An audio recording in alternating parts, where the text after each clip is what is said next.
नमस्कार प्रिय विद्यार्थियों, वीके नॉलेज इलेक्ट्रिकल में आप सभी का स्वागत है। वैकेंसी न्यूज अपडेट लेकर एक बार फिर उपस्थित हूँ। कुछ दिन पहले एक नोटिफिकेशन आया था, ये वही नोटिफिकेशन है। अगर आप पहले से अप्लाई कर चुके हैं तो फिर आप इस वीडियो को स्किप कर जाइए। CSIR दुर्गापुर के लिए ये वैकेंसी है और उसके फॉर्म अप्लाई करने की लास्ट डेट जो है वो अब एक्सटेंड हुई है। पहले 3 अगस्त लास्ट डेट थी, अब डेट बढ़ा दिया है। अगर आपने अभी तक अप्लाई नहीं किया और नोटिफिकेशन के बारे में जानकारी भी नहीं है तो पूरा वीडियो देखिए। कौन कौन सी ट्रेड एलिजिबल है, किस किस ट्रेड को यहाँ पर मौका मिला, क्या क्वालिफिकेशन रखी गई है, एज क्राइटेरिया क्या रहेगा, सिलेक्शन की प्रोसेस क्या रहती है, एग्जाम का पैटर्न क्या रहेगा, उन्हीं सब पॉइंट्स पर चर्चा होगी। सो पूरा कंप्लीट वीडियो लास्ट तक जरूर देखना। चैनल से पहली बार जुड़े हैं तो सब्सक्राइब कर लीजिए। हम इसी तरह का अपडेट, कंटेंट और न्यूज़ नोटिफिकेशन आपको इस चैनल पर प्रोवाइड करवाते हैं। इस भर्ती से जुड़े हुए आगे के अपडेट भी इसी चैनल पर आपको मिलेंगे, सो चैनल को सब्सक्राइब करके रखिएगा। वीडियो लाइक ज़रूर कर दीजिए, अपने दोस्तों के साथ फॉरवर्ड कर दीजिए ताकि जो कोई दोस्त फॉर्म भरने से चूक गया हो तो वो अब अप्लाई कर सके। आइए माय डियर, वैकेंसी पर एक नज़र डालते हैं। ओरिजेंडम है, आपने देख लिया होगा, 2-3 दिन पहले का है, 28 जुलाई का है वैसे तो। और आई होप कि आपने ये कोरिजेंडम चेक कर लिया होगा। शुद्धि पत्र बोलते हैं और स्पष्ट हिंदी और इंग्लिश दोनों भाषाओं में लिखा हुआ है, अगर आप समझ पाएँ तो। आवेदन प्राप्त करने की अंतिम तिथि के विस्तार के संदर्भ में, यानी जो फॉर्म भरने का लास्ट डेट था, उसको एक्सटेंड करने की यहाँ पर बात हो रही है। और जो पहले 3 अगस्त 2026 था, उसको अब बढ़ा करके क्या कर दिया है, 14 अगस्त 2026 शाम के 5 बजे तक। यानी एक मौका और, अगर कोई चूक गया है बच्चा फॉर्म भरने से तो उनको मौका मिल रहा है। हालांकि क्वालिफिकेशन और बाकी सब क्राइटेरिया जो है वो 3 अगस्त 2026 के अकॉर्डिंग ही कैलकुलेशन किया जाएगा। टोटल जितना भी है बाकी सब कैलकुलेशन उसी के अकॉर्डिंग की जाए। ठीक है, तो अब अगर आपने पहले देख लिया था वीडियो और किसी कारणवश से चूक गए थे, फॉर्म नहीं भरा, तो फिर भर दीजिए। अगर आप शुरू से देख रहे हैं तो पूरा नोटिफिकेशन आपको फिर से बता देता हूँ, आ जाइए। ठीक है, 4 जुलाई से शुरू हुआ था और अब ये वाला कितना कर दिया है, 14 अगस्त कर दिया है। ठीक है, कहाँ का है ये, CSIR, जो कि दुर्गापुर में है। ठीक है ना, दुर्गापुर वालों के लिए, मतलब वैसे तो ऑल इंडिया से कोई भी अप्लाई करे। सेंट्रल गवर्नमेंट का PSU है, पब्लिक सेक्टर अंडरटेकिंग है, गवर्नमेंट ऑफ इंडिया के अधीन संचालित होता है। ठीक है ना, भारत सरकार के अधीन संचालित होता है, एक तरह का निगम होता है जहाँ पर सारे के सारे नियम जो है वो PSU के द्वारा निर्धारित किए जाते हैं। और आ जाइए, बेसिक इस वैकेंसी का एक ओवरव्यू आपको देते हैं। सबसे बड़ी बात है कि आपका जो पद नाम है वो है टेक्नीशियन फर्स्ट, बहुत शानदार नाम है। ग्रुप सेकंड है, पोस्ट का नाम टेक्नीशियन सेकंड है। टोटल 27 यानी 27 सीट है यहाँ पर। लेवल 2 में आपको रखेंगे जिसका बेसिक 19,900 रुपए है। 19,900 रुपए बेसिक है। इसमें आपको सभी अलाउंसेज भी मिलेंगे। सबसे इम्पोर्टेंट होता है डियरनेस अलाउंस यानी महंगाई भत्ता। महंगाई भत्ता जोड़ करके ये कह रहे हैं कि अप्रोक्सीमेट आपको 39,000, 39,000 पर मंथ सैलरी मिलेगी। यार मेरे हिसाब से ये बहुत होती है। सबसे बड़ा फायदा है ना कि इन PSU में आपको कोई प्रोबेशन टाइम नहीं करना होता। अब जैसे मैं राजस्थान टेक्नीशियन का एग्जांपल दूं, 19,200 बेसिक है, लेकिन 2 साल का प्रोबेशन पीरियड है, फिक्स सैलरी मिलती है। तो ये यहाँ आपको लॉसेज नहीं होता, ये एक फायदा मिल जाता है। एज कितनी है, 18 वर्ष से लेकर के 28 वर्ष की एज है।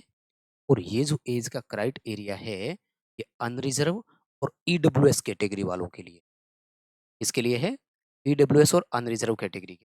अगर आप OBC कैटेगरी से फॉर्म भरेंगे तो आपको 3 साल का रिलैक्सेशन मिल जाएगा। यानी आपके लिए अपर एज हो गई 31 ईयर, 31 साल हो गई OBC वालों की।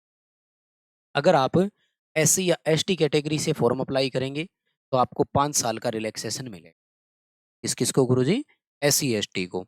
तो यहाँ से आप 28 में 5 जोड़ लीजिए, आपके लिए अपर एज हो गई 33 ईयर। चलो भैया भरो, 18 से 33 में जितने भी आते हैं सब।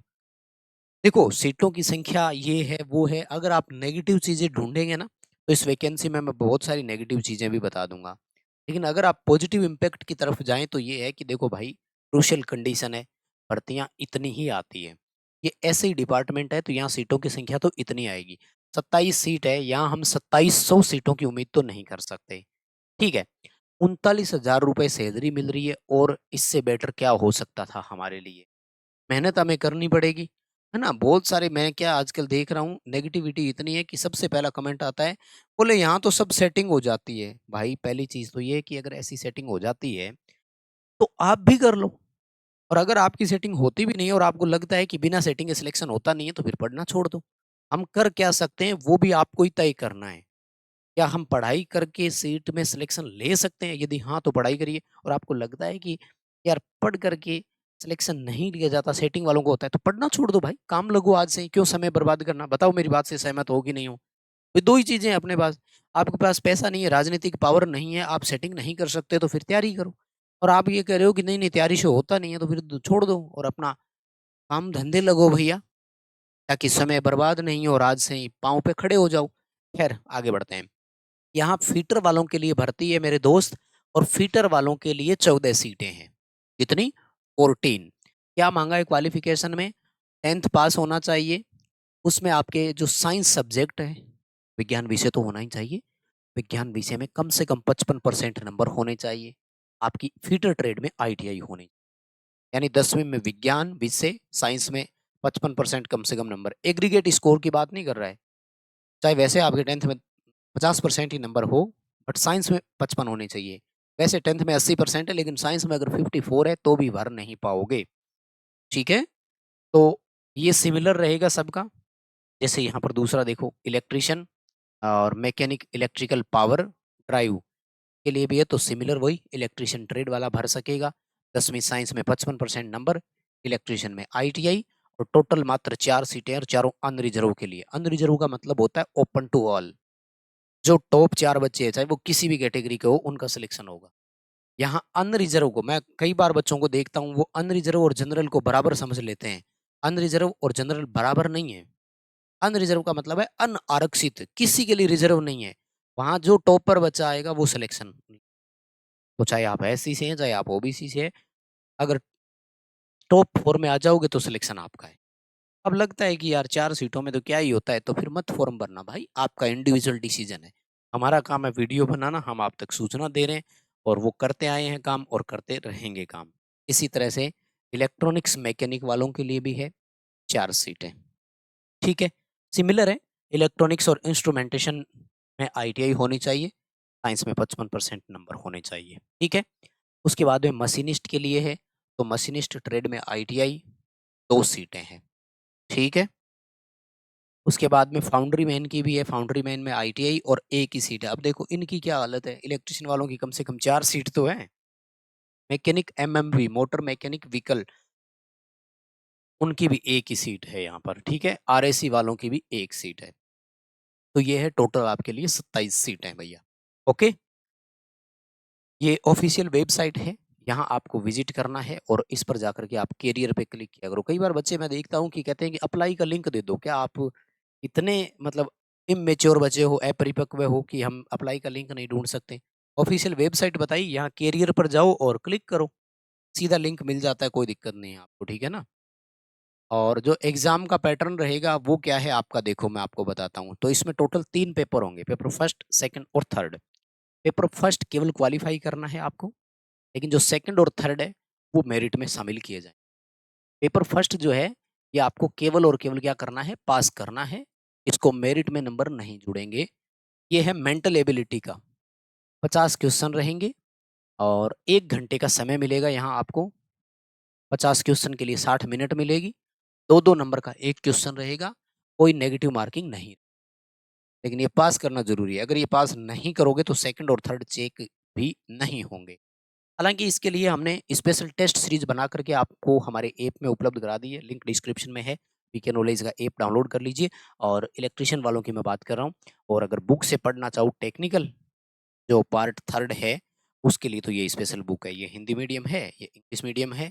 जो आपको चाहिए वो पहले डेमो देख लो, लिंक डिस्क्रिप्शन में है। वीके नॉलेज के ऐप में जाएँगे तो आपको वहाँ पर इसका डेमो मिल जाएगा। डेमो देख कर के मँगाओ, सभी भर्तियों के लिए काम आने वाली बुक है, केवल इसी के लिए नहीं है, सब जगह काम आएगी। इलेक्ट्रीशियन ट्रेड बेस पे कोई भी एग्ज़ाम हो, ठीक है? उसके बाद में देखो जो पेपर सेकंड होगा, उसके लिए 30 मिनट मिलेगी लेकिन उसमें 50 क्वेश्चन रहेंगे। यहाँ थोड़ा टफ हो जाएगा। जनरल अवेयरनेस के 25 क्वेश्चन और इंग्लिश लैंग्वेज के 25 क्वेश्चन। सही करने पर 3-3 नंबर मिलेंगे, गलत करने पर 1 नंबर काट भी लिया जाएगा। यानी इस वाले पार्ट में नेगेटिव मार्किंग है, 1 नंबर की नेगेटिव मार्किंग है, यहाँ कोई नेगेटिव मार्किंग नहीं थी। इसके जो 50 क्वेश्चन है, ये मेरिट में शामिल किए जाएँगे, आप जो स्कोर लेकर आओगे। और जो पेपर थर्ड है, तो ये 1 घंटे का होगा, 50 क्वेश्चन रहेंगे, 3-3 नंबर सही करने पर मिलेगा, गलत करने पर 1 नंबर काट लिया जाएगा। और ये आपके कंसर्न सब्जेक्ट यानी ट्रेड से रहेंगे, जैसे फिटर से हो तो फिटर के, इलेक्ट्रिशियन से हो तो इलेक्ट्रिशियन के। इसकी स्पेशल टेस्ट सीरीज ऐप में हमने बनाकर दे रखी है, पूरे भारत में कोई भी सीएसआईआरओ सबके लिए काम कर जाएगी। एंड इलेक्ट्रिशियन के लिए स्पेशल बुक भी अगर आप लेना चाहो तो आपको मिल जाएगी। तो ये सारा डेटा यहाँ पर लिखा हुआ है, मैंने बता दिया आपको। प्रोसेस यही रहती है। अब इसके लिए टॉपिक वाइज़ कोई सिलेबस और उसकी ज़रूरत नहीं है। देखो आजकल ये क्या करते हैं, कंसर्न सब्जेक्ट लिख करके छोड़ दिया। उसमें ये होता है कि बच्चा ऑब्जेक्ट नहीं कर पाएगा कि आपने ये टॉपिक तो बताया नहीं था, इसमें से क्यों क्वेश्चन दे दिए। इसलिए अगला बोल देता है कि भैया ट्रेड स्पेसिफिक आएगा, आपके सब्जेक्ट से रिलेटेड आएगा। जैसे इलेक्ट्रीशियन है तो अब इलेक्ट्रिकल का कोई भी क्वेश्चन वो उठा करके आपको दे सकते हैं। इसी के लिए बोल रहे हैं कि अच्छे से थोड़ी-सी मेहनत कर लो भैया। ऑनलाइन फॉर्म अप्लाई करना है, ऑफिशियल वेबसाइट के बारे में बता दिया।